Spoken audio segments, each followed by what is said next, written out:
vasectomie sans scalpel ou vasectomie classique, mythe et réalité. Je suis Vincent Hyperton, urologue, sexologue basé à Paris. Je suis ravi de vous accueillir sur la chaîne et le podcast 1001 vasectomies. En novembre 2023, je vais atteindre un chiffre symbolique, 1000 vasectomies réalisées. Et ces 1000 vasectomies sont scalpel. Ce résultat de 1000 vasectomies, c'est le fruit d'un travail d'équipe. Je suis assisté au quotidien par mon bras droit, Céline. Bonjour Céline. Bonjour. Tout d'abord, merci pour votre aide et merci d'avoir accepté à être la première invitée de mon podcast. Vous êtes en première ligne pour répondre aux questions de nos patients en dehors de la consultation. Tout à fait.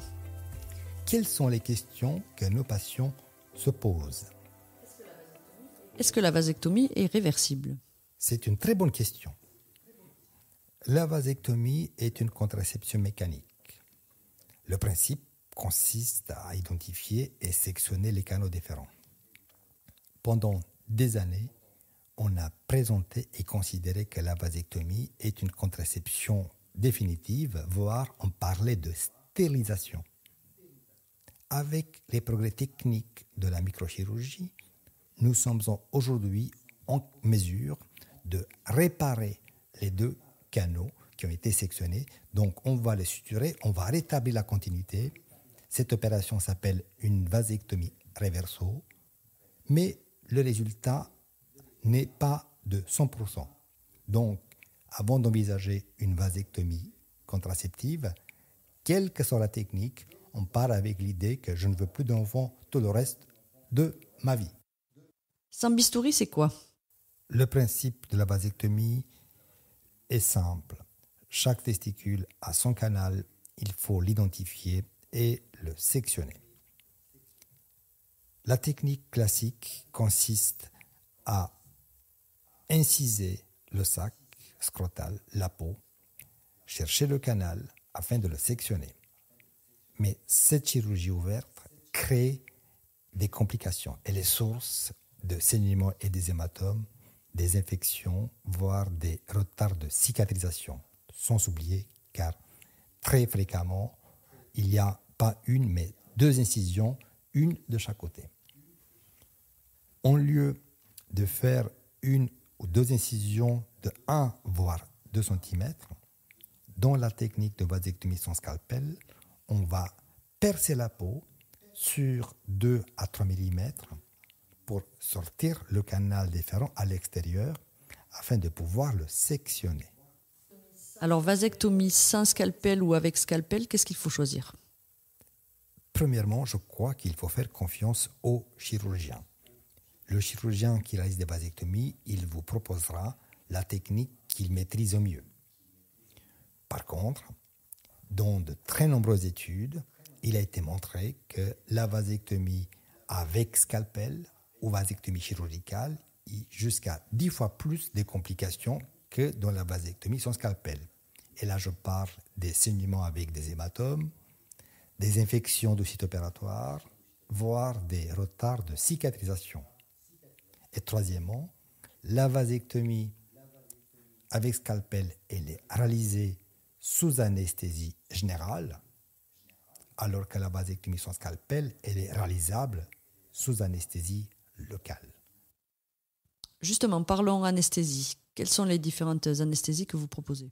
Dans notre centre, je réalise que des vasectomies sans scalpel, donc uniquement des anesthésies locales. Néanmoins, certains patients qui sont à risque de malaise vagal, à risque d'anxiété, on peut leur proposer et les accompagner avec une sédation. C'est quoi la sédation ? C'est à l'aide d'une perfusion, les patients ne sont pas endormis, ils ne sont pas intubés, ils sont tout simplement shootés. Donc, ils planent, ils sont dans un monde parallèle, ils sont parfaitement conscients, mais pas tout à fait dans le monde réel. Finalement, c'est quoi la vasectomie ? Une fois les canaux déférents sortis, il faut procéder à la vasectomie, proprement dite. Pendant des années, on réalisait des sections ligatures. On coupait le canal et on ligaturait avec des fils, avec des clips, les deux extrémités. On s'est rendu compte que cela peut amener jusqu'à 20% de réparation spontanée, 20% d'échec, un taux trop élevé. Aujourd'hui, on a des études qui ont identifié les techniques les plus efficaces. Et j'ai choisi 3 que je vais associer. Tout d'abord, chaque canal est sectionné. Ensuite, je vais électrocoaguler ou cautériser la muqueuse de chaque canal sur 1 cm. Et, in fine, je vais interposer la fascia. La fascia, c'est une membrane qui entoure les canaux déférents que je vais interposer afin que les deux extrémités ne puissent pas se toucher et se réparer. Quel est le taux d'échec de la vasectomie ? Parlons vasectomie, efficacité et échec, il faut faire la différence entre les échecs précoces et les échecs tardifs. Les échecs précoces, il s'agit en réalité d'une réparation spontanée dans les mois qui suivent la vasectomie. Le risque théorique, il est inférieur à 1% pour les techniques d'interruption que j'utilise.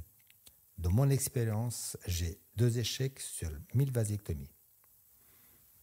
Parlons maintenant des échecs tardifs. Il n'y a pas d'explication logique. Nous ne savons pas comment ces échecs peuvent se produire. Le risque, il se situe quelque part autour de 1 pour 10 000 vasectomies. Si vous souhaitez et vous recherchez une technique de contraception fiable à 100%, alors l'abstinence est pour vous. Est-ce que l'efficacité est immédiate ? Contrairement à ce qu'une majorité d'hommes pensent, le lieu de stockage, ce n'est pas le testicule. Le testicule, c'est que l'usine. Le stockage se fait autour de la prostate. Donc, lorsqu'on réalise la vasectomie, donc la section des canaux, les stocks sont pleins. Il faut 30 éjaculations pour évacuer les spermatozoïdes et il faut 3 mois pour être sûr qu'il n'y a pas de recanalisation. En résumé, le spermogramme est réalisé après 30 éjaculations et 3 mois après la vasectomie. Est-ce que les spermatozoïdes continuent d'être produits et si oui, où est-ce qu'ils vont ? Le testicule, c'est une usine à flux continu. Chaque seconde, le testicule fabrique 1 millier de spermatozoïdes. Mais ce n'est que le lieu de fabrication, l'usine. Comme les 2 canaux sont sectionnés, les spermatozoïdes restent dans le testicule, ils sont digérés et détruits par le corps au niveau du testicule. C'est un système de recyclage extrêmement performant et efficace. Et contrairement à ce qu'une majorité d'hommes pensent, on n'aura pas le scrotum, un sac qui se remplit de sperme. Ça fait mal une vasectomie ? Il faut faire la différence entre la douleur liée à l'intervention et les douleurs potentielles post-opératoires. Pendant l'intervention, c'est l'anesthésie locale. C'est une picote, voire 2, une de chaque côté. La douleur se situe quelque part entre un vaccin et une prise de sang, donc c'est minime. Évidemment, une fois l'anesthésie en place, il n'y a plus de douleur durant l'intervention. Contrairement à ce que beaucoup d'hommes pensent, il n'y a pas de réveil douloureux lorsque l'effet anesthésiant se dissipe. On n'est pas dans la chirurgie dentaire. Pour éviter les douleurs, il y a un protocole très strict qui associe 1 repos, 2 cryothérapie et 3 jockstrap. Le repos, c'est éviter à ce que le testicule mobilise et qui tire sur la zone qui a été opérée. Donc ça évite les hématomes et les inflammations. La cryothérapie, elle a un effet antidouleur, anti-inflammatoire et anti-saignement. On utilise soit les poches bleues ou encore c'est mieux d'utiliser des sachets de petits pois surgelés. Et le jockstrap, c'est un suspensoire qui assure une immobilisation des testicules, c'est comme une attelle, c'est extrêmement efficace pour le post-opératoire. Avec les 3 mesures, 80% des patients qui ont bénéficié de cette technique n'ont pas besoin de paracétamol en post-opératoire. Vous parlez de repos, est-ce que je dois rester allongé ?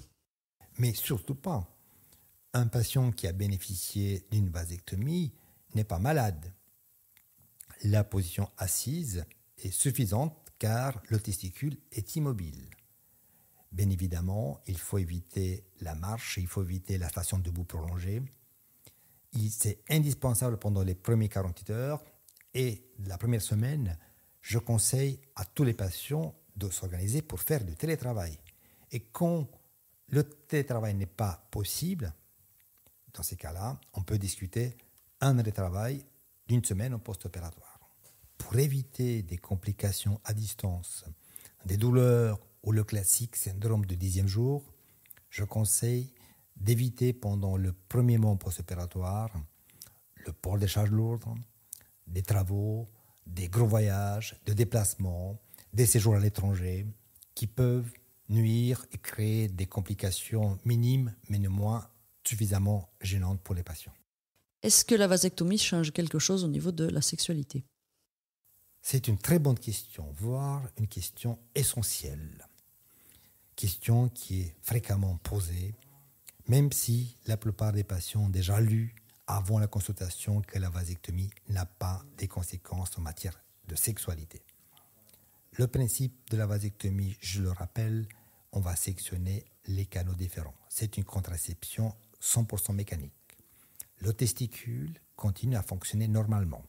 Il fabrique les spermatozoïdes et il fabrique la testostérone. La testostérone est libérée dans le sang. Donc la testostérone est normale, la libido est normale, le désir également. En termes de volume, le volume spermatique qui vient du testicule représente quelque part entre 3 et 5%. Donc ça veut dire qu'il n'y a aucune conséquence en matière de volume, en tout cas rien de visible. Tout est comme avant. Donc le plaisir orgastique, c'est-à-dire l'orgasme, est identique. Et bien entendu, il n'y a aucun problème de plaisir, de désir, de libido et d'érection, car ça n'a aucune conséquence de type vasculaire. Donc, en résumé, la vasectomie n'a aucune conséquence néfaste sur la sexualité masculine. Et la sexualité du couple dans tout ça ? Une fois les 3 mois écoulés, donc après avoir vérifié l'efficacité contraceptive de la vasectomie, dans la plupart des couples, on assiste à un renouveau. La plupart des couples vont se réinventer, vont innover, car toute la charge mentale liée à la contraception, au risque de grossesse, au problème d'oubli, au problème de stérilité a disparu. Donc, une espèce de liberté qui permet au couple de partir dans une nouvelle dynamique. Donc, oui, ça a un effet très bénéfique sur la sexualité du couple. Et les études nous montrent que les scores de sexualité féminine, le score de désir, le score orgastique sont améliorés après la vasectomie. Est-ce qu'une vasectomie augmente le risque de cancer ? C'est une question récurrente. On réalise des vasectomies depuis les années 80.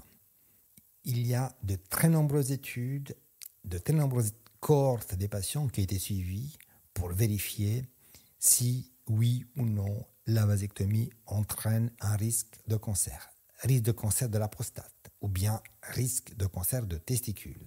Au vu de ces études, aujourd'hui, on peut l'affirmer avec beaucoup de sérénité qu'il n'y a pas de lien prouvé entre une causalité, vasectomie et cancer, notamment cancer de la prostate. Par contre, ce qui a été montré, c'est que les patients qui ont bénéficié d'une vasectomie vont plus facilement retourner auprès de leur urologue pour un dépistage précoce du cancer.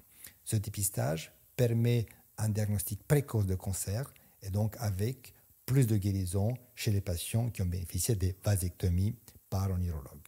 Merci Céline, c'était très très intéressant d'aborder avec vous toutes ces questions qui ont été posées par nos patients.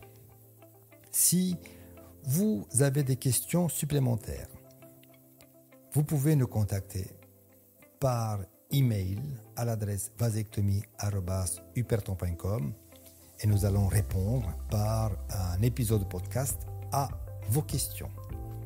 Et si par contre vous avez pratiqué une vasectomie contraceptive, vous voulez faire part de votre histoire, vous la partagez, je vous propose de nous contacter pour créer une émission dans laquelle vous êtes mon invité pour que ces histoires fantastiques et fabuleuses sur la vasectomie puissent revenir, qu'on partage avec le plus de gens, car en 2023, il est grand temps que la vasectomie devienne une contraception parmi les autres, comme en France, comme dans d'autres pays, notamment le Canada et le Québec. Et si vous trouvez ce podcast intéressant, je vous demande de le partager avec 3 personnes de votre choix, 3 amis qui pourraient être potentiellement intéressés. Je vous dis à bientôt sur 1001 vasectomies. Ciao.